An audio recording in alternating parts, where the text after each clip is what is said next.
Everyone, MPPSC mains class में जो है आपका स्वागत है। हम कर रहे हैं डेली मेंस जो है 1 से 2 दिन का बीच में जो है गैप लगा करके क्या करते हैं, एक टेस्ट जो है लिखते हैं और उस टेस्ट को क्या करते हैं, अपनी आंसर राइटिंग करने के बाद में जो हम क्या करते हैं, मॉडल उत्तर आपको जो है देते हैं। तो चलिएगा उनको समझते हुए क्या कर लेते हैं, चर्चा कर लेते हैं और देखते हैं। फ्रेंड्स, इस टेस्ट सीरीज़ में जो है क्या होता है कि 2 क्वेश्चन है, मतलब 2 मार्क के जो है आपको 5 क्वेश्चन देखने को मिलते हैं। 7 नंबर के जो है 2 क्वेश्चन और 1 क्वेश्चन जो है आपको 10 मार्कर का देखने को मिल जाता है। तो इस प्रकार से क्या रहती है, एक छोटी टेस्ट सीरीज है। 2027 को मेंस को टारगेट करते हुए जो क्या कर रहे हैं, अपने हम सब्जेक्ट का रिवीजन कर रहे हैं टेस्ट सीरीज के भरोसे।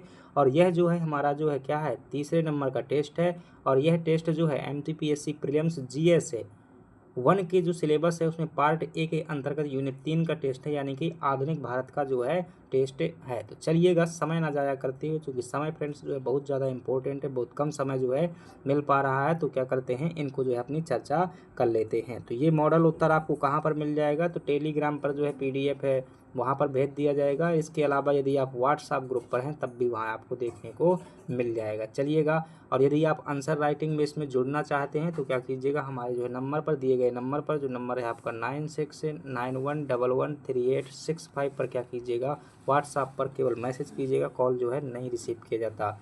चलिएगा अगली बात करते हैं। तो ये जो है हमारे टेस्ट सीरीज के क्वेश्चन है, उसमें से पहला क्वेश्चन जो है आपके सामने दिया हुआ है, दादा भाई नौरोजी का धन निष्कासन का सिद्धांत। ये क्या करना है, हमें जो है 2 नंबर के अंतर्गत बताने का जो है काम करना है। और कैसे बता सकते हैं, तो यहाँ पर जो है दिया गया है, एक तो आप इसमें क्या बताएंगे, इसका आशय बताएंगे कि आखिर धन निष्कासन से क्या आशय है। फिर ये बताएंगे कि इसमें जो है कहाँ पर इसकी जानकारी मिलती है, यानी कि उस पुस्तक का नाम या फिर उस लेख का नाम बताएंगे। और यह जो है किस उद्देश्य से दिया गया था, ये उद्देश्य बता सकते हैं, या फिर इसका परिणाम क्या हुआ था, ये भी जो है आप क्या कर सकते हैं, बता सकते हैं। तो यहाँ पर देखेंगे तो धन निष्कासन का आशय क्या है, भारतीय धन या भारतीय धन संपदा का बिना किसी अनुकूल या आर्थिक प्रतिफल के क्या करना, ब्रिटेन जाना, ये क्या होता, धन निष्कासन होता था। तो हमारे यहाँ से जो धन जा रहा था उसका कोई लाभ नहीं मिल रहा था, वही क्या था, धन निष्कासन था। किसने कहा हुआ था, ये बताया था, परिभाषित किया था, दादा भाई नौरोजी ने जो है पहली बार ये अवधारणा दी थी। कहाँ पर दी हुई थी, देखिएगा यहाँ पर देने से पहले जो है इन्होंने एक लेख लिखा हुआ था, उस लेख का नाम था इंग्लैंड डेप्ट टू इंडिया नाम का एक जो है लेख लिखा था। बाद में जो है यही लेख जो है इस बुक में भी देखने को मिल जाता है। 2 में से आप क्या कर सकते हैं, कोई भी लिख सकते हैं। इसका उद्देश्य क्या था, उसका उद्देश्य था कि लोगों को जागरूक करना और ब्रिटेन का जो है असली चेहरा दिखाना। प्रभाव क्या था, प्रभाव ये हुआ कि भारतीय अर्थव्यवस्था का अत्यधिक दोहन व गरीबी एवं अकाल में क्या होती है, वृद्धि होती है। ये क्या हो जाएगा, दादा भाई नौरोजी का धन निष्कासन का सिद्धांत हो जाएगा। उलगुलान विद्रोह, देखिएगा जो मुंडा विद्रोह हुआ था, क्या हुआ था, जो मुंडा विद्रोह हुआ था कब, 1899 में। उसी को जो है महान हलचल कहा जाता है, और वही महान हलचल को जो है उलगुलान भी कहा जाता है। जनजातीय शब्द है, इसका अर्थ ही होता है महान हलचल। तो इसमें क्या करना है, मुंडा विद्रोह के बारे में बताना है। तो इसका नेतृत्व जो है किसने किया था, बिरसा मुंडा ने जो है। और समय कब था, 1899 से 1900 के मध्य में। और किस क्षेत्र में था, छोटा नागपुर के क्षेत्र में था। क्यों किया हुआ था यह जो है महान हलचल बिरसा मुंडा ने, तो इसका कारण था कि ब्रिटिशों की जो है शोषण परक क्या थी, इनकी नीतियाँ थीं। और दिक्कू यानी कि बाहरी व खूंट कट्टी या साझी जो उनका कृषि करने की व्यवस्था होती थी। तो दिक्कू लोग यानी कि जो बाहर के जमींदार थे यहाँ आकर बसा दिए गए थे, इनसे टैक्स वसूल रहे थे। खूंट कट्टी इनकी जो है खेती करने की एक प्रणाली होती थी, उसको जो है इन्होंने ख़त्म कर दिया था। तो इससे क्या हो गए थे, गुस्सा हो गए थे और विद्रोह कर दिया था। इनका टारगेट क्या था, इनका टारगेट क्या था कि ब्रिटेन को जो है यहाँ से समाप्त करना और मुंडा राज की क्या करना, स्थापना करना, स्वतंत्र मुंडा राज की जो है स्थापना करना। चलिएगा, तो ये जो है एक आदर्श मॉडल उत्तर है, आप इससे भी जो है बेहतर लिख सकते हैं, परंतु जो है कम से कम अगर इतनी बातें लिख देते हैं तब भी जो है आपको क्या मिल जाएंगे, अच्छे नंबर मिल जाएंगे। तीसरा प्रश्न है, देखिएगा समझिएगा इस प्रश्न को ध्यान से, कि दयानंद सरस्वती एवं आर्य समाज का मूल ध्येय क्या था। आपको समानता किताबों में देखने को नहीं मिलेगा, लेकिन आपको जो क्या करना पड़ेगा, निकालना पड़ेगा। तो देखिएगा, स्थापना व नारा इन्होंने 1875 में क्या किया था, संगठन स्थापित किया। और जो वेदों की और लौटो नारा दिया, और कृणवंतो विश्वार्यम यानी कि पूरे विश्व का क्या करना, कल्याण करना, यही इनका क्या था, इस उद्देश्य से इन्होंने क्या किया था, यह जो है संगठन स्थापित किया था। लेकिन देखिएगा इनका जो मूल उद्देश्य था, अगर आप शब्दों में पिरोना चाहते हैं इनके पूरे आदर्श को, पूरे प्रयासों को, तो आप कह सकते हैं, क्या कह सकते हैं कि 1875 में स्थापित आर्य समाज द्वारा क्या किया गया कि लोगों को पहली बात एक किया गया, लोगों को एकीकरण कर जो है, एकीकरण करने के बाद क्या किया गया, उनमें सुधार किया गया। क्या किया गया, उनमें सुधार किया गया। सुधार करने के बाद जो है भारतीय मूल इन्हें सिखाया गया, इसलिए सिखाया गया ताकि ये सम्मान पूर्वक क्या कर सके, जी सकें, और इनके अंदर भी आत्मसम्मान आ सके। तो इनका मूल ध्येय था कि भारतीयों को क्या करना, एक कर उनमें विद्यमान कुप्रथाओं का अंत करते हुए अपने देश के मूल ज्ञान या मूल संस्कृति को क्या करना, स्थापित करना। ये क्या था, इनका मूल ध्येय था। तो वही ये सब कोड भाषा लिखी हुई है कि इनका वैदिक धर्म का पुनरुत्थान और पाखंड मूर्ति पूजा का खंडन, जाति प्रथा छुआछूत का विरोध तथा स्त्री एवं स्वदेशी का क्या करना, प्रचार करना, ताकि उनमें आत्मसम्मान जागृत हो सके। अगले प्रश्न की बात करते हैं। अगला प्रश्न है झंडा सत्याग्रह। झंडा सत्याग्रह जो है मध्य प्रदेश में कहाँ हुआ था, जबलपुर में हुआ था, और इसका अंतिम परिणाम ये निकल करके आया था कि यह राष्ट्रीय स्तर का विद्रोह बन गया था और झंडा जो है आज़ादी का प्रतीक बन गया था, गांधी का चरखा वाला झंडा। तो प्रारंभ हुआ स्थान क्या हो जाएगा, मार्च 1923 में जबलपुर में हुआ था, बाद में जो है पूरे राष्ट्रीय स्तर पर हो गया था, जिसका केंद्र क्या था, नागपुर था। प्रमुख नेतृत्व किसने किया था, सुभद्रा कुमारी चौहान, सुंदरलाल और नाथूराम मोदी और देवदास गांधी द्वारा। कारण क्या था कि जब यहाँ पर मध्य प्रदेश में क्या किया जा रहा था, जबलपुर नगर पालिका में जो है झंडा फहरा दिया गया था, उस झंडा को क्या कर दिया, अंग्रेजों ने जो है उतार फेंका और पैरों से कुचल दिया। इससे क्या हुआ कि उनका जो है गुस्सा जाग गया, यानी कि राष्ट्रीय ध्वज फहराने पर रोक में जो है राष्ट्रीय स्वाभिमान का ये क्या बन गया, प्रतीक बन गया। अगला है घोड़ा डोंगरी सत्याग्रह। घोड़ा डोंगरी सत्याग्रह जो है कहाँ पर हुआ था, तो ध्यान रखना ये बैतूल में हुआ था। एक सरदार थे जिनका नाम था क्या, गंजन सिंह कोरकू, जनजातियों के नेता थे। इन्होंने क्या किया, गांधी के आह्वान पर जो है जंगल कानूनों का उल्लंघन किया और इन्हें जो क्या मिला, फिर बाद में जो है अंग्रेजों द्वारा दमन किया गया। हालांकि गंजन सिंह भाग गए थे यहाँ से, ठीक है, मैदान में जो है पकड़ नहीं पाए थे, घेर लिया था उनके जो है चाहने वालों ने। तो समय व स्थान हो जाएगा बैतूल के घोड़ा डोंगरी क्षेत्र में 1930 में हुआ था, जब गांधी जी का सबने अवज्ञा आंदोलन चल रहा था। किसने लीड किया इसको, तो गंजन सिंह कोरकू, जो आदिवासियों क्या थे, नेता थे। उद्देश्य क्या था, ब्रिटिश कठोर जो है वन कानून व वनों पर औपनिवेशिक नियंत्रण का विरोध करना। कुल मिलाकर सत्याग्रह था, तो उन्हें क्या करना था, कानून का उल्लंघन करना था। गांधी जी ने कहा था जिसके पास में समुद्र नहीं है तो जंगल कानूनों का उल्लंघन कीजिएगा, तो इन्होंने एक पूरी घास काट ली थी, मतलब रिजर्व वन की। तो ये फ्रेंड्स क्या हो जाते हैं, हमारे 2 मार्कर हो जाते हैं। अगला प्रश्न है हमारे पास में 7 मार्कर का प्रश्न है, जहां आपसे पूछा जा रहा है कि 19वीं शताब्दी का भारतीय पुनर्जागरण ने राष्ट्रीय चेतना को जो है किस प्रकार उत्प्रेरित किया, स्पष्ट कीजिएगा। प्रश्न को जो है एक बार फिर से पढ़िएगा कि जो भारतीय राष्ट्रीय पुनर्जागरण हुआ था, समाज सुधार जो आंदोलन हुए थे, जो कि राजा राम मोहन राय ने किया, दयानंद सरस्वती ने किया, स्वामी विवेकानंद ने किया, इसके अलावा ईश्वर चंद्र विद्यासागर जी जो और आदि समाज सुधारक रहे हैं, सावित्रीबाई फुले, महात्मा ज्योतिबा फुले, इन सभी लोगों ने जो क्या किया, लोगों को जगाया, उसका राष्ट्रीय आंदोलन में जो है किस प्रकार से मोटिवेशन के रूप में कार्य किया। ध्यान रखना, मोटिवेशन विचारों से आता है। तो राष्ट्रीय पुनर्जागरण ने क्या किया था, तलवारें नहीं ने थमाई थी, लेकिन इनके विचारों को क्या कर दिया था, आत्मसम्मान से जीने लायक बना दिया था। जब लोग आत्मसम्मान से जीने लगते हैं ना, तो फिर क्या है, उनके ऊपर जब कोई गलत कार्य होता है तो खुद विरोध करने लगते हैं। तो वैसा ही जो है पुनर्जागरण ने किया था। पढ़ लेते हैं एक बार। 19वीं शताब्दी का भारतीय पुनर्जागरण केवल धार्मिक सुधार आंदोलन तक सीमित न रहकर राष्ट्रीय चेतना के बीजारोपण का मुख्य आधार बना। इस प्रकार से आपको परिचय लिखना है एक लाइन में, ठीक है। तो यदि आप क्या है लिखते रहते हैं परिचय, लेकिन आप क्या कीजिएगा, इस प्रकार से परिचय लिखिएगा। एक जो है आदर्श है, जो है इनसे मॉडल से ही क्या करना होता है, हमें सीखना होता है। कोई भी व्यक्ति जो है 2-4 दिन में या महीने 2 महीने में आंसर राइटिंग नहीं सीख जाता है। जब आप क्या करते हैं, बार बार लिखते हैं, फिर भी आपका सही नहीं होता है, तो सही चीज़ों को देखकर क्या कीजिएगा, अपने आप में बदलाव कीजिएगा, निश्चित रूप से आपसे बनेगा। तो ये क्या हो जाएगा, इंट्रो हो जाएगा। फिर जो है ऐसे कौन से कार्य किए थे कि लोग क्या हो गए, राष्ट्रीय आंदोलन के लिए उत्प्रेरित हो गए, यानी कि मोटिवेट हो गए, तो वो कार्य देख लीजिएगा। तो भारतीय पुनर्जागरण ने क्या किया कि कुरीतियों का अंत किया, जो भी क्या थी, बुरी जो है व्यवस्थाएं थीं, जो कुप्रथाएं थीं, जिसे राजा राम मोहन राय, ईश्वर चंद्र विद्यासागर, दयानंद सरस्वती ने सती प्रथा, जाति प्रथा, अंधविश्वासों का विरोध कर समाज को क्या किया, जागरूक करने का, एकजुट करने का कार्य किया।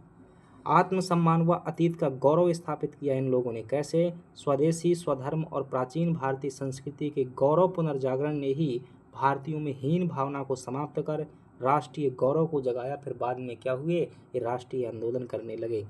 आधुनिक शिक्षा और आधुनिक शिक्षा और समाचार पत्र यानी कि प्रेस, तो प्रेस एवं संवादों ने क्या किया, राजा राम मोहन राय ने कई पत्रिकाएं निकाली, स्वामी विवेकानंद ने निकाली, दयानंद सरस्वती ने निकाली, कई बुकें लिखी।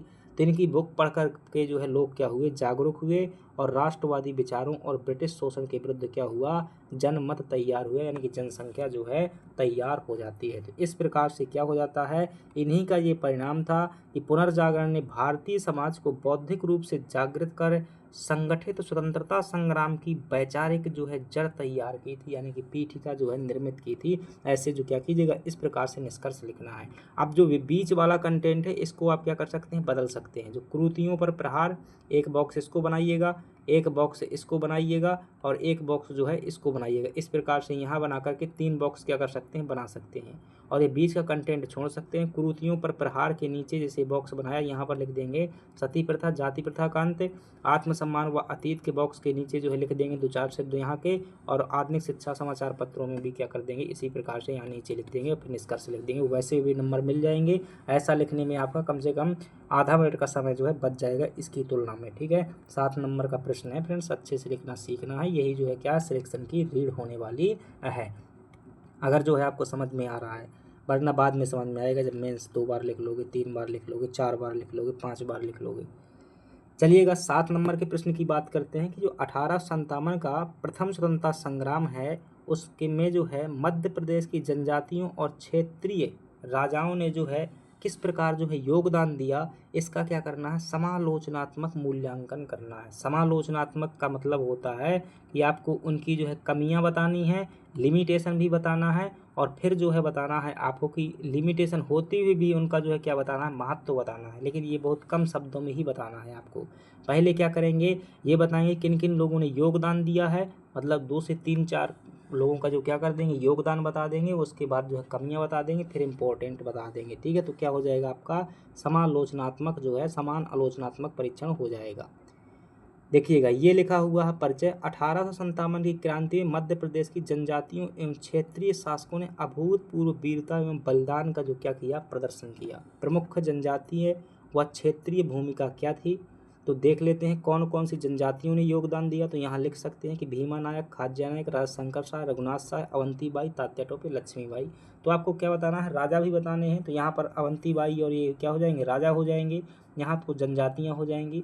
इन्होंने क्या किया, 1857 की क्रांति में अपने अपने क्षेत्रों में क्या किया, लीड किया और जो है वहाँ पर जनता को जो है नेतृत्व प्रदान किया और अपनी शहादत दी। तो ये क्या हो जाएगा, इनका योगदान हो जाएगा। अब इनका जो है योगदान होते हुए भी क्या करना है, पहले इनकी सीमाएं बताना है और फिर जो है इम्पोर्टेंट बता देगा। निष्कर्ष के रूप में जो है ये हो जाएगा। निष्कर्ष से क्या कर सकते हैं, अपनी बातें थाम सकते हैं। देखो कैसे सीमाएं बता रहे हैं। यद्यपि केंद्रीय नेतृत्व की इसमें क्या थी, कमी थी। आधुनिक हथियारों का अभाव था। ग्वालियर व भोपाल जैसी रियासतों के अंग्रेजों के साथ जो है सहयोग के कारण यह क्रांति क्या रही, असफल रही। ये क्या हो गई, इसकी कमियां हो गई, इसकी सीमाएं हो गई। लेकिन फिर भी इम्पोर्टेंट अब बताओगे महत्व, किंतु इसने मध्य प्रदेश में भावी स्वतंत्रता संग्राम की जो है मजबूत नींव रखी। आप सोचते हो ना कि इतना कंटेंट कैसे आ जाएगा, तो इस प्रकार से क्या करना है, आपको कंटेंट को जो है समाहित करना है। ये जो है कोड कंटेंट है, ये निकालना जो है सीखिएगा। तो ठीक है, इन मॉडल को एक बार जरूर देखिएगा PDF के रूप में और उनको जो है अपने में जो है क्या कीजिएगा, सुधार में जो है शामिल कीजिएगा। जो 200 शब्दों का प्रश्न है जो हमने 11 नंबर का लिखा हुआ है 10 नंबर का, वो है कि ब्रिटिश भूराजस्व नीतियाँ, जो अंग्रेज़ों द्वारा कुछ टैक्स वसूलने की जो नीतियाँ चलाई गई थी वो कौन कौन सी थी, जमींदार, रैयतवाड़ी और महालवाड़ी, 3 नीतियाँ थीं।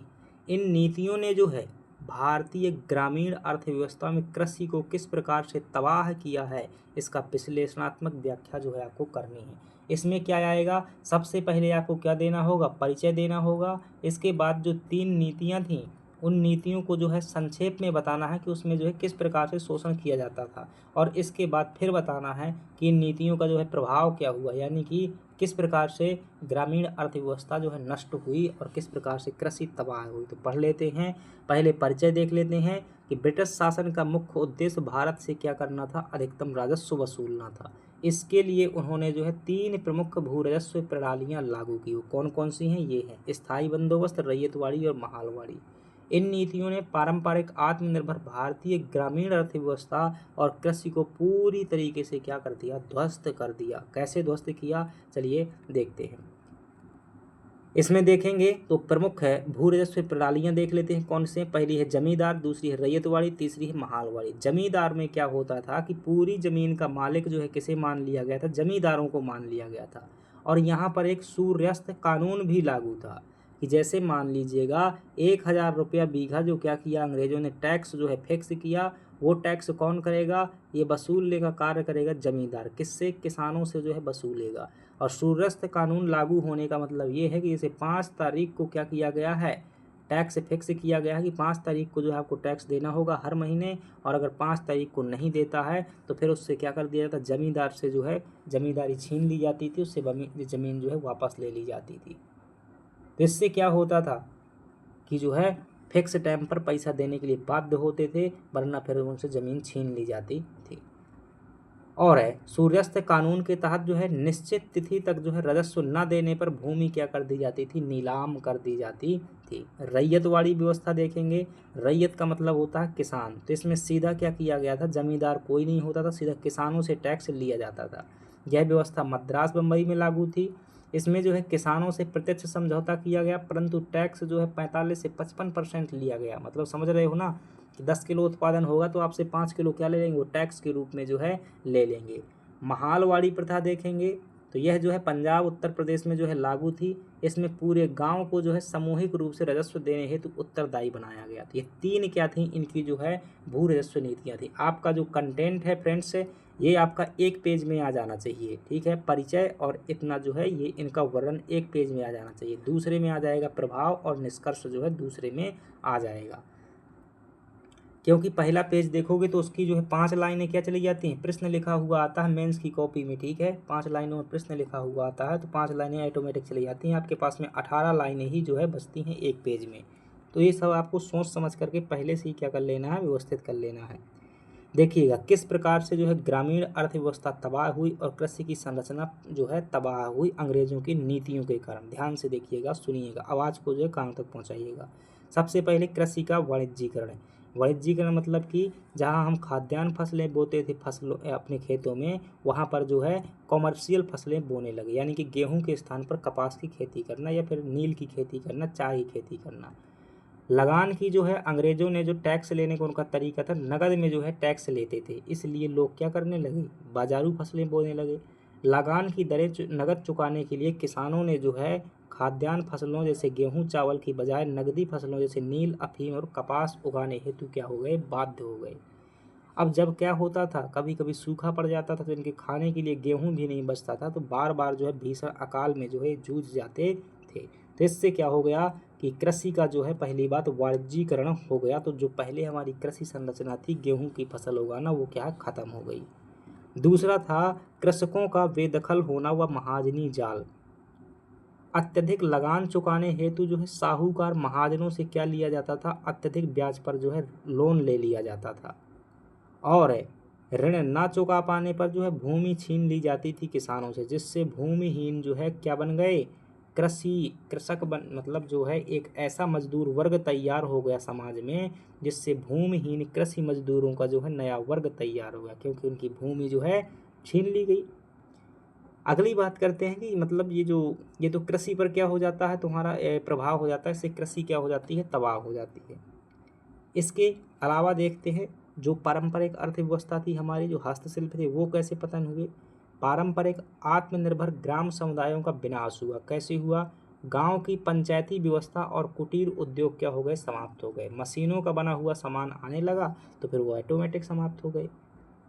क्यों ना समाप्त हो जाएंगे भाई, अगर गांव का किसान क्या हो जाएगा, खत्म हो जाएगा, तो उस पर निर्भर जो भी लोग होते थे वो क्या हो जाएंगे, ऑटोमेटिक ख़त्म हो जाए। अगर किसान ख़त्म है तो फिर बैलगाड़ी नहीं बनेगी, और जब बैलगाड़ी नहीं बनेगी तो बढ़ई का काम ऑटोमेटिक ख़त्म हो जाएगा।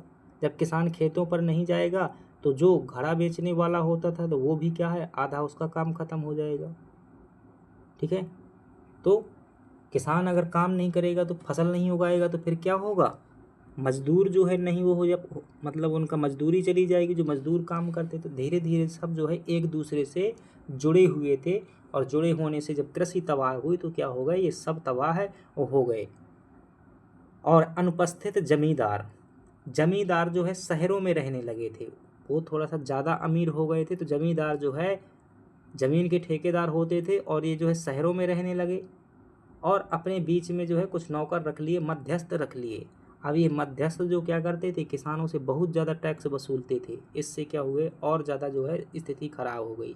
जमींदार शहरों में रहने लगे और मध्यस्थों द्वारा किसानों का दोहरा शोषण होने लगा। अगला है कृषि में निवेश का अभाव। ना तो ब्रिटिश सरकार ने और ना ही जमींदारों ने भूमि सुधार किया, सिंचाई में ना ही निवेश किया, जिससे क्या हो गई, जो है फसलों की उत्पादकता जो है खराब हो गई, ज़मीन की क्षमता जो है ख़त्म हो गई, क्योंकि उसका जो है ध्यान नहीं दिया गया। इस प्रकार से जो क्या हुआ फ्रेंड्स, हमारी जो है अर्थव्यवस्था तबाह हुई अंग्रेज़ों की नीतियों के कारण। तो निष्कर्ष क्या बन जाएगा, निष्कर्ष बन जाएगा कि ब्रिटिश भू राजस्व नीतियों ने भारतीय किसानों को गरीबी, ऋणग्रस्तता और भुखमरी के चक्रव्यूह में क्या कर दिया, धकेल दिया। इसने भारत की पारंपरिक समृद्ध कृषि व्यवस्था को आधुनिक उपनिवेशवादी शोषण का जो है शिकार बना करके जो है पूरी तरीके से क्या कर दिया, नष्ट कर दिया। तो डियर फ्रेंड्स, इस प्रकार से हमने क्या देखा, इस टेस्ट सीरीज का सॉल्यूशन देखा। और मैं फिर से बता दूं कि समय जो है क्या रहता है, बहुत लिमिटेड समय रहता है अपने पास में जो है, तो इसलिए क्या कर पाते हैं, बहुत ज़्यादा जो है चीज़ें एक्सप्लेनेशन के साथ में नहीं कर पा रहे हैं, और देख रहे हैं जैसे जैसे कुछ क्या होता है और व्यवस्था होती है, या फिर टेक्निकल सपोर्ट जो है मिलता है। अभी थोड़ी सी टेक्निकल इश्यूज भी चल रहे हैं तो काम पूरे नहीं हो पा रहे हैं।